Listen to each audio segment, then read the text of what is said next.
Hi everyone, welcome back to the Fundamentals, where we talk about the building blocks for your game.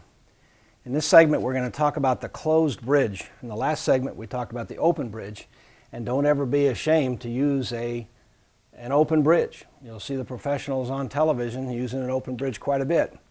But everybody likes to get to the closed bridge. I guess it's a more sophisticated bridge.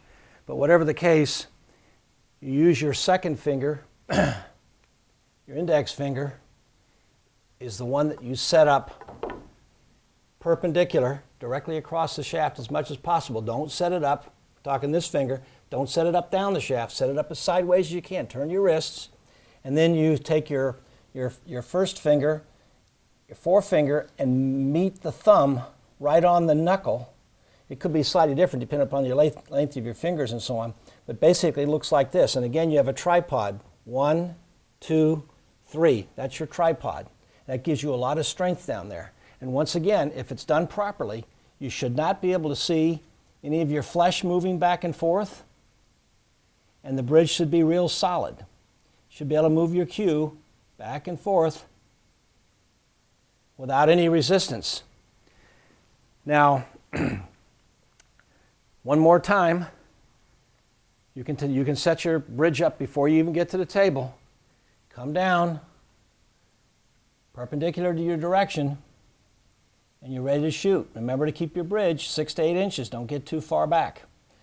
I want to briefly mention that there are a number of specialty bridges when you find yourself in certain types of circumstances. When you're shooting over a ball, for example, you have no choice but to get into a different spot. You'll have to build these bridges yourself, sometimes using your imagination. When you're shooting off the rail, like this, if you're shooting directly off the rail, you might have to get back like this. If you're shooting from a little bit further, where it's not quite as much on the rail, this is better. This is not as good because you're covering the shaft. This is better. Don't ever put your bridge like this. One of the basic fundamentals of playing good pool is to shoot with a level cue. When I set up to the ball, if I'm right-handed, if I let go with my right hand, the cue should be resting right on the rail. You should never be up like this unless you have no choice because you're maybe going over a ball. You're not going to be able to shoot straight with an elevated cue. Always use a level cue. Even shooting off the rail,